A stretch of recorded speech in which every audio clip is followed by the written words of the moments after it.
As we get older, we get more fear in our lives and we get more afraid to fail. But actually as kids really are good at forgetting what they just did 5 minutes ago and starting another idea.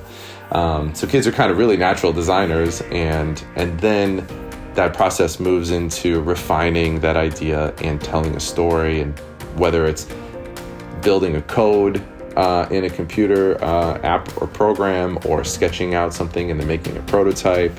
You need to create something. I'm Nikki Herda, and this is Bright, Stories of Hope and Innovation in Michigan Classrooms, a podcast where we celebrate our state's educators and explore the future of learning.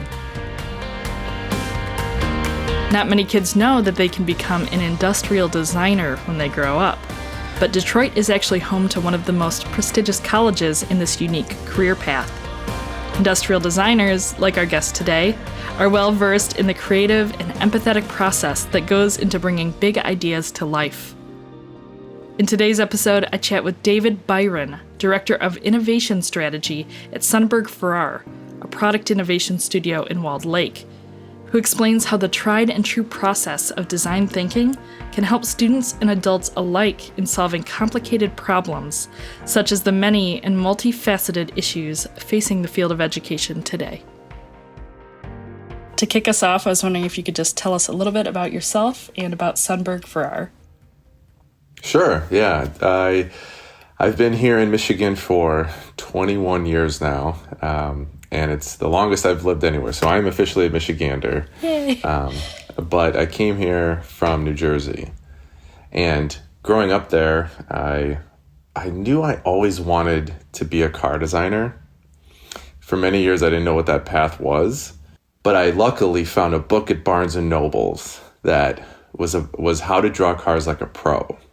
And the author of that book said, if you're interested in this career, look at College for Creative Studies in Detroit or Art Center in Pasadena. And so I have family in Wisconsin and Ohio, and I was in New Jersey. So I said, well, Motor City makes sense. And I applied, and that's where I got in.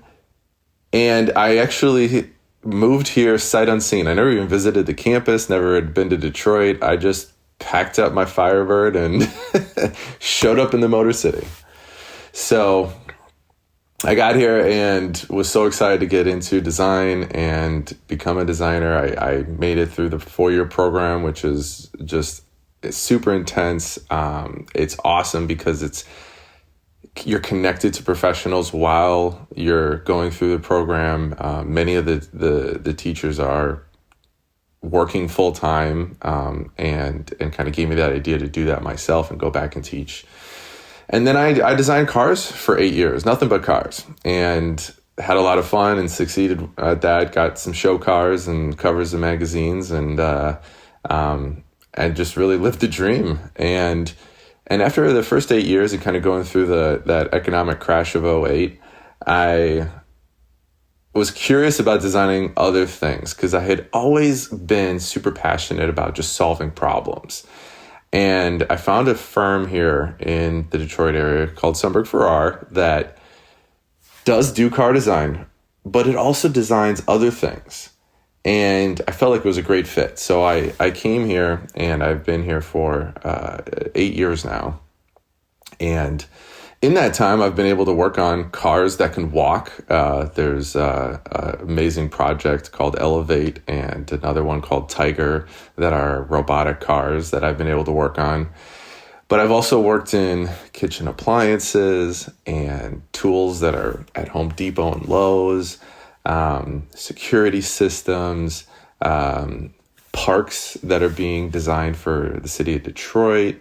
And it's really just turned into more of like the bigger questions that really interest me, which are we solving the right problem? Before we sit down and start drawing sketches, have we even selected the right problem? So I really got into more strategy in the last few years at Sundberg Ferar. And that's kind of actually how I met Michigan Virtual, because we were talking about the strategy of professional development and how to use design to get more creative problem solving into some of the techniques that are used in K through 12 education, and I am teaching that at the college level.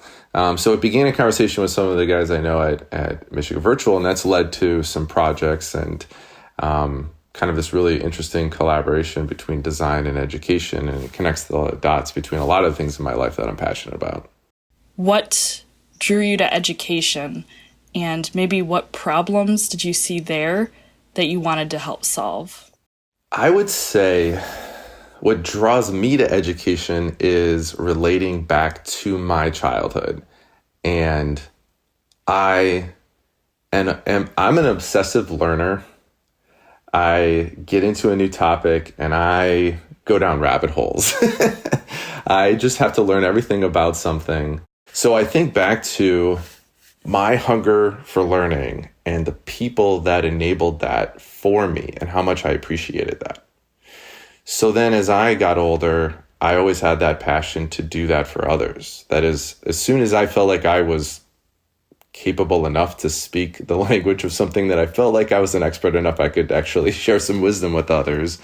I just kind of felt like that was, I don't know, fulfilling the purpose to give back and acknowledging how much I appreciated those that had done that for me. So I love to do that with students. And that's why after I was out in the real world 4 or 5 years into my professional career, I decided to go back to CCS and start teaching there. And one of the things that's evolved over the last few years for me is also being engaged in the Michigan Design Council. Mm-hmm. And the Michigan Design Council's role is to celebrate design in Michigan. But part of that is the K through 12 awareness.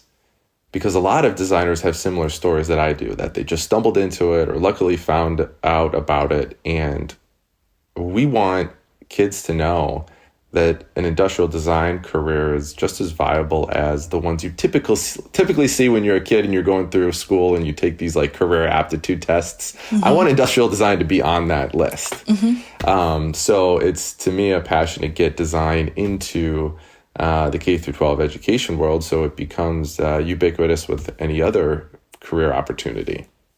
Can you tell us, so why does the world need more industrial designers? Well, industrial design itself is the intersection of art and science. Mm. So I have a bachelor's in fine arts. So we go through that process of art being the emotional connection you have to an object or an experience or a brand that's created through art. And the science side of it is using technology and processes and industry to create a tangible solution, how it actually will work and function. And so the industrial designer kind of fits the role that bridges those two worlds and brings that together. So I love the side of the artistic piece and the emotional piece, and I love the engineering side of it coming together to kind of create solutions that are sustainable. That's really the goal. Is if you only satisfy one or the other, it's usually not, from a product experience, it's not sustainable. If it doesn't work, but you feel great about it, eventually you give up on it because it doesn't work. And if it works, great, but you really don't care, you have no emotional connection, it's not going to succeed in the marketplace. So finding that right balance is really what drives me. And I think if we had more people that had awareness of design or some skills in design, you can apply problem-solving skills to anything. And everybody wants to feel good about an experience or a product, and everybody wants it to work. So why not have more designers or people with design skills? So that was my next question, was going to be asking you, what is design thinking? And you started to answer it there, but I'm wondering if, when asked that formal question, is there anything else you'd want to add to it? Sure. So design thinking is a term that kind of captures what designers have always done for decades, which is a step-by-step process that tries to solve problems with a real solution at the end. And And so there's nuances within those process. You might see, circles with iterations in the middle of them, or infographics that try and kind of map out that process. But it really starts with looking at any situation, a product or an experience, and you can be solving a problem or just trying to make an experience better. Maybe it's not a problem, but you want to make it a better experience. And so doing research and empathizing is really critical. Then sketching out an idea or communicating an idea and being able to have open critique of that idea and then throw it away. And this is something I talk to students when I get the attention of a class. I say, don't be afraid to fail and don't use your eraser. Just start another idea. Just go on to the next idea. And it's hard. And as we get older, we get more fear in our lives and we get more afraid to fail. But actually, as kids really are good at forgetting what they just did 5 minutes ago and starting another idea. So kids are kind of really natural designers. And then that process moves into refining that idea and telling a story. And whether it's building a code in a computer app or program, or sketching out something and then making a prototype, you need to create something. And in industrial design, we're focused on products, but that process applies to anything. And so you go through that research refinement phase to get to an end result. And I think that's why it's something with where education's going in competency-based learning or project-based learning. That project-based model applies to design in such a seamless way that it gives teachers and students something to grab onto and be able to repeat. And I'm told that you have a unique perspective on how design thinking can be leveraged to advance student learning. So I'm wondering if we could talk a little bit more about this. So what does it mean, first of all, and what does this look like in practice when done well? Well, one side of that coin is getting design activities, design practices, design thinking into the classroom. And that's the student and teacher relationship and the activities that are happening in the classroom, as we've been talking, to help students think and try and fail and prototype better. So that's, I want to say, almost the easier ask, which is, can we do this in the classroom? And everybody, as soon as you say that, raises their hands and says, sure. The other side of it is using these approaches actually to help design the model or the framework of education. And that's a bigger ask because there's so many stakeholders involved. You have, on one side, the parent and the student, and on the other side, you have the educators, but then you have the administrators and the support staff and the community framework. And when you look at this matrix, all these different individual needs have to be satisfied to make the whole system work, right? And when they're not, there's so much frustration that happens between different stakeholders. And there definitely needs to be more empathy. There needs to be top down or bottom up, or however you want to say it. There needs to be more empathy by all the different participants in education to see it from the other person's perspective. I also think there needs to be more experimentation. There's hesitancy to fail. No one wants to sign up to try something and then when it doesn't work, have the finger pointed at them. So that needs to come from a systemic or a leadership model to be able to give people the empowerment to do that. I think education needs to have more doing and less talking. There's a lot of great ideas that get thrown around a lot. But I find, or I see sometimes, they just have a hard time gaining traction and actually getting implemented. And maybe that's part of the fear or part of the model or the rigidity of the state level systems that we're trying to operate in.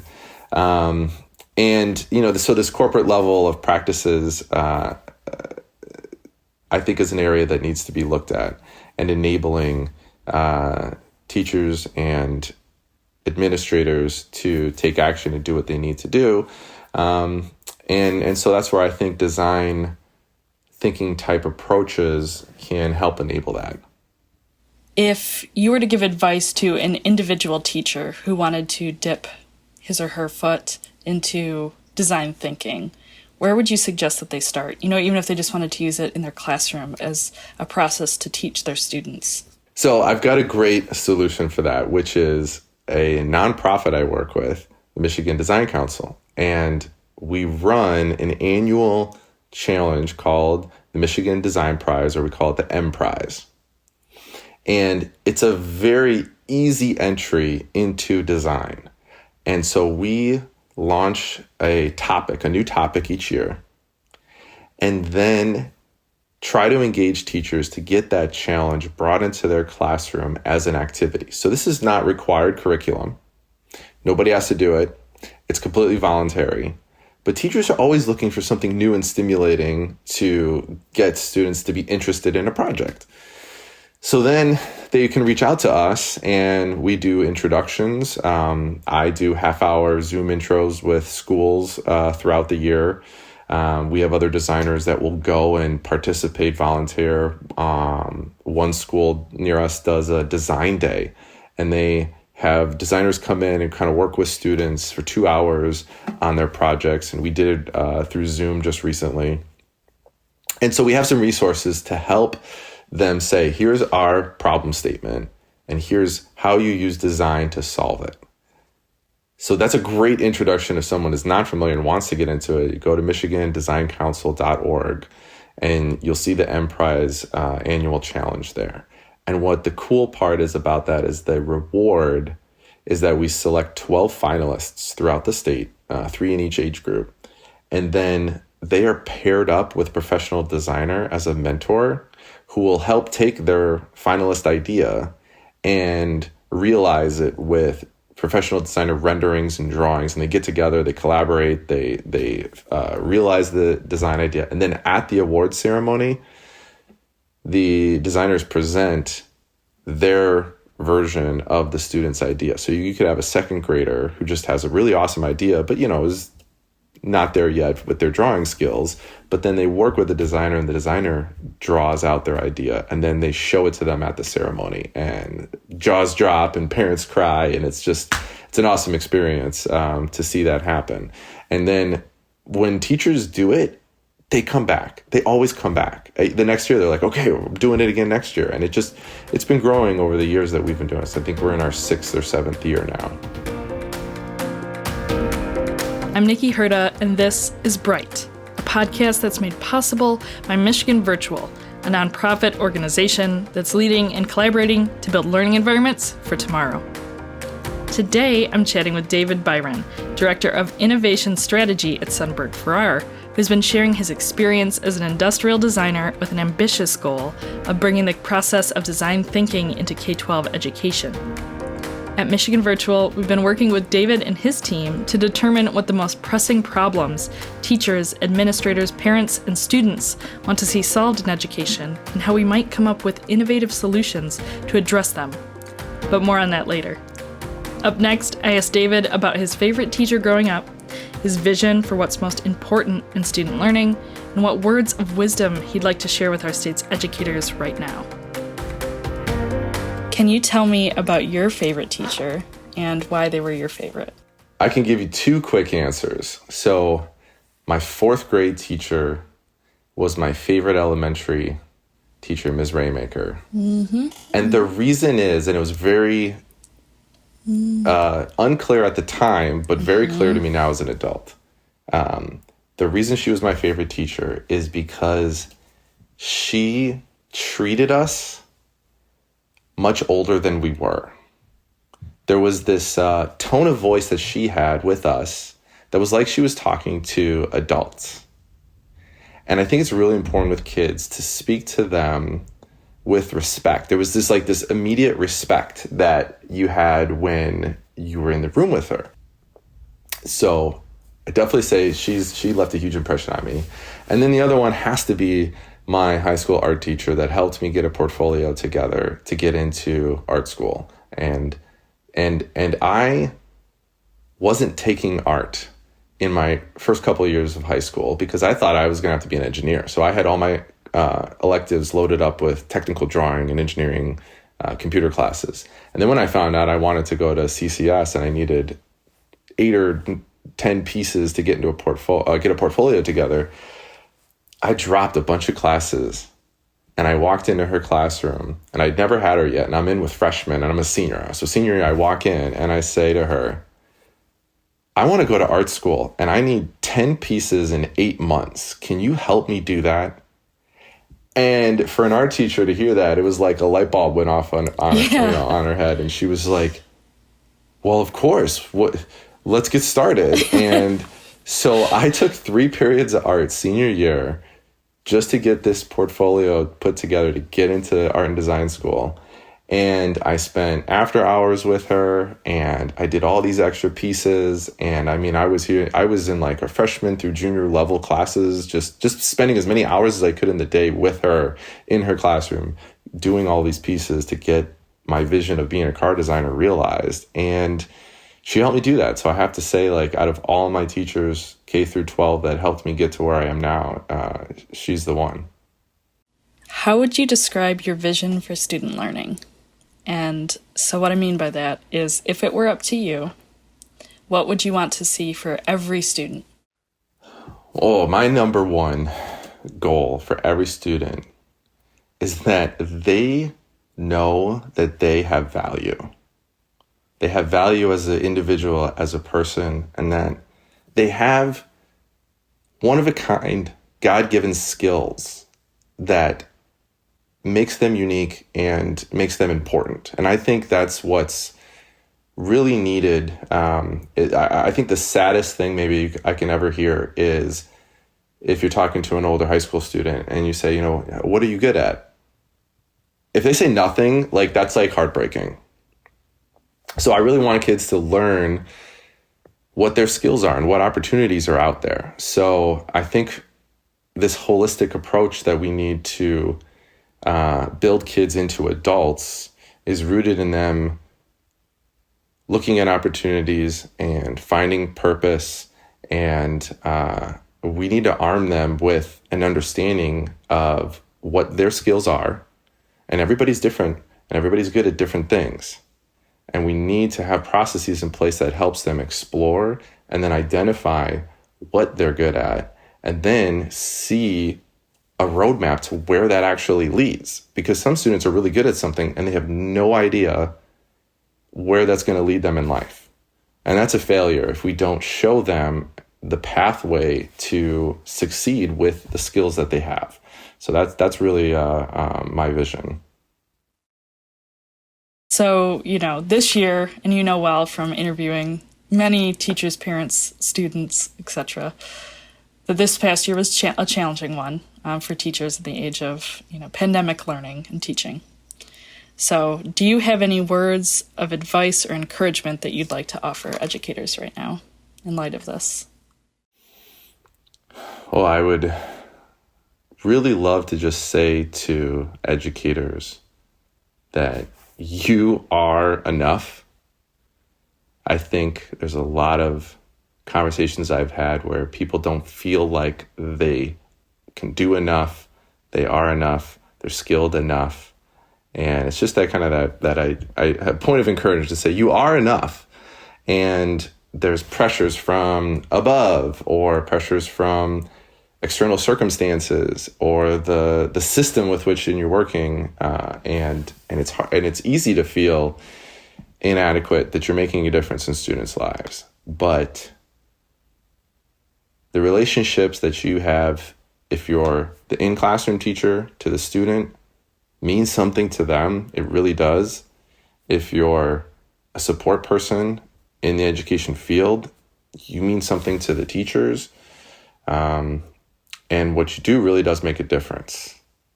And I think we sometimes look at the overall issues and actually let that weight us down and forget the day-to-day, the one-on-one impact that can be made.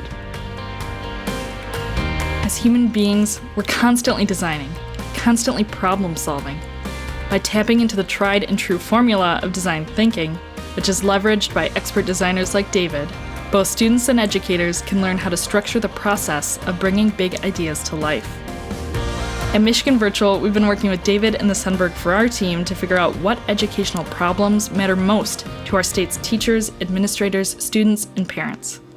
Together, we're hoping to come up with some innovative solutions that can make a big impact in the education community. And you guessed it, we're following the design thinking process to do it. Last year, we published our initial findings in a report titled Michigan Voices, an in-depth look at the experiences of educators, students, and parents during emergency remote learning.